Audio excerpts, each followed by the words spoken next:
नमस्कार, मैं सुधा सक्सेना। भारतीय संस्कृति में जीव और परमात्मा का अभिन्न संबंध बताया गया है। जीव उस ब्रह्म का अंश है और इसीलिए अहम ब्रह्मास्मि कहा जाता है।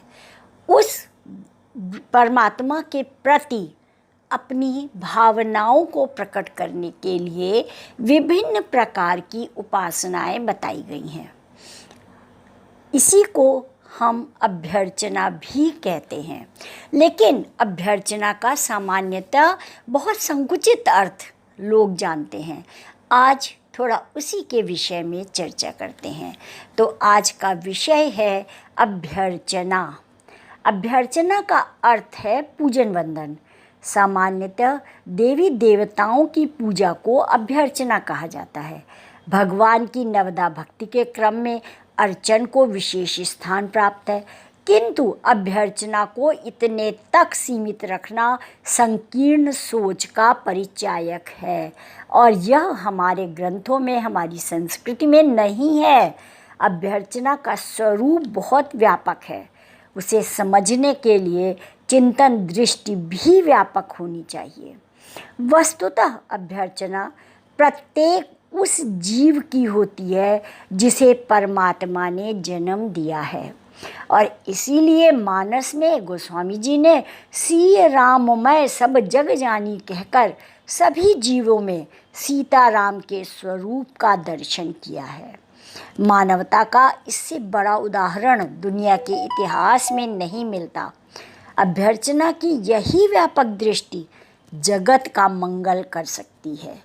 अंशी का संबंध होने से परमात्मा के किसी रूप की अभ्यर्चना करने वाला व्यक्ति किसी जीव से घृणा नहीं कर सकता, क्योंकि परमात्मा की सृष्टि की पूजा ही परमात्मा की पूजा है। उसके बिना परमात्मा प्रसन्न नहीं हो सकते, किंतु अज्ञानवश यह उदात्त भाव विकसित ना हो पाने से वैर और विरोध देखने को मिलता है। इसीलिए एक कुंभकार ने अपनी सृष्टि को परमात्मा से उत्कृष्ट सिद्ध करते हुए कहा, भगवान, आपके बनाए हुए मानव आपस में लड़ते हैं, किंतु मेरे द्वारा निर्मित मिट्टी की मूर्तियों के आगे सभी सिर झुकाते हैं। स्पष्ट है कि हमने भगवत भक्ति के वास्तविक मर्म को समझा ही नहीं। कार्य सिद्धि के लिए अभ्यर्चना का विशेष महत्व है। श्री कृष्ण ने भी गीता में कहा है कि जिससे यह चराचर जगत व्याप्त है, उस परमात्मा की अपने कर्म से अभ्यर्थना कर मानव स्वयं सिद्धि को प्राप्त होता है। कर्म ही पूजा है, इसका सिद्धांत भी यही है।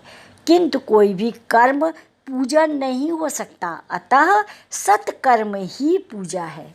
यह कहने की आवश्यकता है कि चूँकि सत्कर्म परमात्मा की प्रेरणा से होता है, अतः वह परमात्मा का स्वरूप है। उसकी उपासना ही परमात्मा की सच्ची अभ्यर्चना है।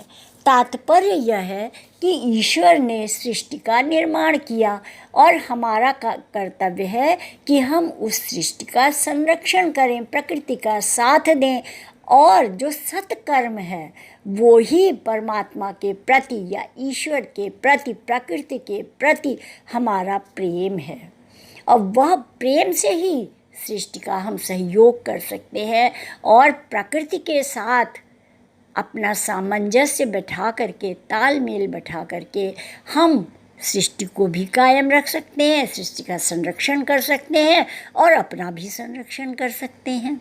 और इसीलिए कहा गया कि अभ्यर्चना का कोई संकीर्ण अर्थ नहीं है, पूजा पाठ ही नहीं है, वरन सत्कर्म है जिससे कि सबका लाभ हो। आज इतना ही। आप सब ने मेरे चैनल को लाइक और सब्सक्राइब किया है, उस सब के लिए आपका अतिशय